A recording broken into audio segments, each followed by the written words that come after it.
Didik TV KPM. Murid-murid yang dimati sekalian, pada segmen ini saya akan ceritakan bahagian B. Okey, bahagian B ada, kalau kita sebut tadi, ada 4 soalan. Okey, 4 soalan itu wajib jawab semua. Okey, dan mewakili 80 markah. Okey, jadi kalau kita tengok kat sini, soalan pertama pengajian Al-Quran 20 markah. Soalan kedua pengajian hadis 20 markah. Soalan ketiga ulumul Quran dan ulumul hadis, masing-masing 10 markah, jadi jumlahnya adalah 20 markah. Dan untuk soalan 4 ialah akidah dan juga akhlak, masing-masing 10 markah, jadi jumlahnya adalah 20 markah. Jadi kita nak bincangkan dan juga nak sama-sama kongsi bagaimana kita nak skor untuk bahagian B, khususnya untuk soalan pertama, okey, dan soalan kedua. Okey, jadi saya maklumkan tadi, okey, paling kurang pelajar setiap bahagian kena mendapat 14 markah. Itu paling kuranglah. Sebab dia 20 markah penuh. Okey. Kalau sekiranya kurang, kita boleh istilah sekarang top up lah. Jadi contohnya bahagian A tadi kita tak dapat 14. Contoh kita dapat 12. Jadi kita ada kekurangan 2 markah, kalau boleh kita top up pada bahagian B ini. Itu paling mudahlah, cara kiraan yang paling mudah untuk kita nak dapatkan A tadi. Yeah? Okey, jadi maknanya kita tengok yang seterusnya. Yang ini adalah bagaimana kita nak fokus. Okey, khusus untuk pengajian Al-Quran. Okey, ini dia perkara-perkara yang anda kena kuasai. Yang pertama, mesti menguasai istilah. Tak semua tajuk dia ada istilah. Tingkatan 4 ada 5 tajuk. Tingkatan 5 ada 5 tajuk. Tak semua tajuk dia ada istilah. Cumanya istilah yang ada kita kena kuasai. Kerana itu salah satu daripada mungkin keluar dalam bahagian B ini, dalam soalan subjektif dan sebagainya. Okey? Dan anda kena faham ayat, maksud ayat. Dia ada potongan ayat, okey, anda kena kuasai maksud ayat supaya anda dapat mengeluarkan intisari. Mana mungkin kita tidak menguasai maksud ayat, kita nak keluarkan intisari. Sebab intisari ini lebih fokus kepada maksud ayat. Atau dalam perkataan, apa sebenarnya poin yang ada pada ayat tersebut. Sebab itu kena pentingnya kefahaman. Okay? Ayat maksud. Okay? Supaya kita dapat intisari. Intisari ayat tadi. Okey, seterusnya. Yang seterusnya ialah asbabun nuzul. Murid kena menguasai asbabun nuzul. Tak banyak, tingkatan 4 ada satu saja. Saya rasa tajuk yang pertama. Kemudian untuk tingkatan 5 dia ada 4 asbabun nuzul. Tak semua ayat ada asbabun nuzul. Jadi untuk asbabun nuzul ini dia ada cara dan juga bentuk penulisan dalam peperiksaan. Sebab dia 2 markah saja. Jadi yang penting anda dapat menyebut nama sebab dia ayat itu turun dan juga peristiwa. Okey, nanti kita akan tengok dia punya bentuk-bentuk dia. Kemudian sekiranya dalam pengajian Al-Quran itu dia ada faktor, dia ada syarat, dia ada kesan pun kita kena kuasai juga. Dan juga ini dua yang terakhir ni dia sangat relevan dalam buku teks. Iaitu dalam bentuk kepentingan dan juga usaha serta tindakan. Okey, buku tingkatan 4 tingkatan 5 dia ada tulis kepentingan dan juga usaha dan tindakan. Jadi kalau boleh sama-samalah kita fokus untuk ini kerana kita pun tak tahu kan bentuk mana yang akan keluar, tapi poin-poin ataupun perkara-perkara yang berkaitan dengan ini kita kena kuasai. Okey, ini satu contoh asbabun nuzul. Ini satu contoh asbabun nuzul. Menjauhi jenazah zina, qazaf dan li'an, tingkatan 5 muka surat 60. Ini satu-satunya dalam buku teks yang mempunyai 2 asbabun nuzul, iaitu yang pertama ayat ketiga daripada surah An-Nur dan yang kedua ialah surah An-Nur ayat ke-6 daripada surah An-Nur juga tadi. Dan apa yang perlu anda kuasai? Yang pertama ialah nama ini yang saya gariskan ini. Dengan sebab dialah ayat itu turun. Iaitu Marsad bin Abi Marsad.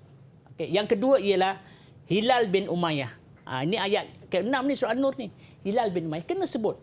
Kalau tak sebut, anda mungkin akan kekurangan markah. Dan juga yang kedua peristiwa. Jadi maknanya kat sini untuk dapatkan 2/2 anda kena pastikan 1 markah untuk nama khas kenapa ayat itu turun. Okey, dan kedua ialah peristiwa. Dan dalam bentuk buku itu, dalam bentuk penulisannya kalau boleh ringkas dalam bentuk poin macam ni. Sebab dalam buku teks dia panjang 1 muka. Jadi kita sukar untuk kita menentukan mana satu dia punya nama khas dan juga poin ataupun peristiwa. Jadi dengan ada bentuk begini, ini contoh ya, anda boleh terus fokus. Ingat, tak banyak, ada 4 saja. Ada 5 saja, minta maaf. 1 tingkatan 4, tingkatan 4 1 saja. Dan 4 untuk tingkatan 5. Okey, yang ini tadi intisari. Okey. Jadi intisari ini kalau kita tengok kat sini, sebenarnya intisari ini kita fokus kepada maksud ayat yang saya sebutkan di awal tadi. Kalau kita tidak menguasai maksud ayat, mana mungkin kita akan dapat menjawab intisari. Okey, sebab itu pelajar kena menguasai intisari ini sebab intisari ini juga boleh kita, maksud saya ayat ini tadi, ayat yang anda menguasai maksudnya tadi itu, yang kita jadikan intisari, anda boleh juga jadikan dia dalil dalam kebat. Itu mungkin anda sudah maklum, sudah dimaklumkan oleh guru-guru anda bagaimana kita nak menulis dalil dalam kebat. Jadi sebab itu intisari ini anda mesti kuasai maksud. Dan kalau boleh, untuk bagi cantiklah kita punya jawapan, mulakan dengan Allah menjelaskan bahawa. Allah menerangkan bahawa begitu. Supaya nampak kita punya jawapan tu cantik sikitlah, nampak ada situasi yang ni lah, Aiman ya. Okey, ini contoh. Ini contoh Aiman. Minta Aiman sedia untuk jawablah. Okey. Okey, baik Ustaz. Sebab tidak ada yang lain kan. Okey. Dan pelajar murid-murid di rumah juga boleh cuba menjawab. Yang ini ayat 35 surah An-Nur. Agak-agak apa Aiman ya? Ayat 35 surah An-Nur ni kalau tahu. Okey, baik Ustaz. Saya cuba Ustaz. Satu intisari daripada ayat 35 surah An-Nur ini, Allah menjelaskan bahawa perumpamaan hidayah adalah seperti cahaya lampu yang diletakkan dalam kaca, bersinar seperti bintang yang menyinar. Betul ke Ustaz? Betul. Maknanya betul lah tu ya. Maknanya tulis begini sebab dia 2 markah saja ya. Jadi kita ambil daripada maksud sebenarnya ni. Okey, dan kalau boleh kita fokus kepada apa yang dihendaki dalam soalan, kehendak soalan ya, apa yang dihendaki dalam kehendak soalan. Okey. Allah SWT menjelaskan, mulakan dengan begitu. Allah SWT menerangkan, bahawa perumpamaan hidayah adalah seperti cahaya lampu yang diletakkan dalam kaca, bersinar seperti bintang yang menyinar. Okey. Ayat ni mungkin anda familiar, yang dalam dimulakan dengan apa ni? Auzubillahi minasyaitonir rajim. Allahu nurus samawati wal ard.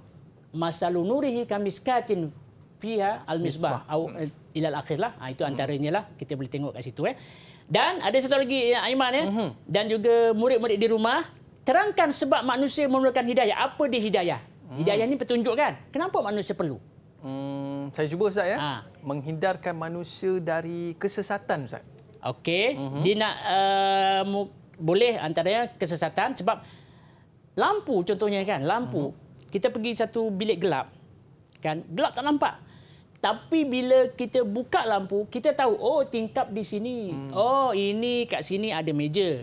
Kat sini. Itu maknanya nak cerita bahawa iman itu sebagai petunjuk. Kita dapat mengetahui apa yang dilarang, apa yang disuruh. Ya. Itu perumpamaan. Hebat perumpamaan yang Allah nyatakan dalam ayat ini kan. Okey. Jadi oleh sebab itu kalau merujuk pada jawapan Aiman tadi, menghindarkan diri daripada kesesatan. Tersasul pula kan. Kesesatan yang terkeluar daripada landasan yang benar. Okey, itu satu ya. Kalau ada jawapan lain Aiman ada tak? Terangkan sebab manusia memerlukan hidayah dalam kehidupan kerana hidayah ini dapat memberi panduan dalam kehidupan. Betul ke Ustaz? Betul. Okey. Pelajar murid di rumah juga mungkin dapat menjawab seperti yang nyatakan. Tapi jawapan ini sebenarnya yang Dia satu jawapan saja. Yang jawapan tadi sebenarnya nombor 2 ni, terangkan sebab manusia terus menerima hidayah, ini respon terbuka. Respon terbuka maknanya jawapan lain yang munasabah, yang relevan diterima. Okey, yang relevan diterima. Okey. Saya ada satu soalan, Ustaz. Okey, silakan Aiman. Okey. Berdasarkan apa yang kita belajar sebentar tadi, Ustaz, bagaimana ataupun apakah tips untuk calon dapat menjawab dengan baik soalan 9 sehingga 20 ni, Ustaz? Mungkin Ustaz ada tips kepada murid-murid kita. Okey, ini maknanya bahagian A tadilah. Okey. Pertama, murid kena menguasai format yang saya sebutkan tadilah. Itu gini, saya punya pandangan begini. Bila kita tahu format, macam kita beginilah, kita nak pergi satu tempat. Kita nak pergi mana? KL, Kuala Lumpur contohnya. Kita tahu jalan. Maka kita akan sampai dengan selamat. Kita nak dapat A+. Kita nak jawab soalan 9 hingga 20 ataupun sini pun boleh, Aiman. Maknanya kita nak skor ataupun kita nak dapat kuasai soalan bahagian B ini, soalan 1 ini kuasai, kita kena tahu format. Kerana bila kita menguasai format, kita dapat tahu apa benda yang kita nak fokus. Ini pengertian. Kena ingat. Ini respon terbuka ni kesan. Jadi kita just kena ingat bagaimana nak jawab saja. Kita boleh jawab sendiri. Ini dalil mungkin ada, kita kena jawab. Jadi bila kita menguasai format, mudah untuk kita nak menjawab dengan baik. Sebab itu ada setengah murid-murid, ketiga peperiksaan, dia akan bertanya kepada kawan dia, apa aku nak jawab ya? Kan? Kita pun dulu pelajar kan, kita dapat tahu kawan kita, kita sendiri pun mengalami, apa aku nak jawab ya? Itu sebenarnya dia tak menguasai format. Kalau dia menguasai format, nescaya akan, orang kata, masa tak cukup punya untuk dia nak fokus. Sebab dia tahu benda ni dia tak kuasai, benda ni dia tak kuasai, benda ni tak kuasai. Maknanya dia ikut format, Ustaz, maknanya dia tak akan tersesat jalan lah. Ya, maknanya dia akan terus kuasai apa yang perlu mereka kuasai. Tapi kalau format tak tahu, contohnya yang bahagian ni, kenapa perlu dikuasai intisari? Sedangkan intisari itu antara soalan yang trending. Sebab itu mereka kena kuasai. Bagaimana mereka kuasai? Mereka kena menguasai maksud. Didik TV KPM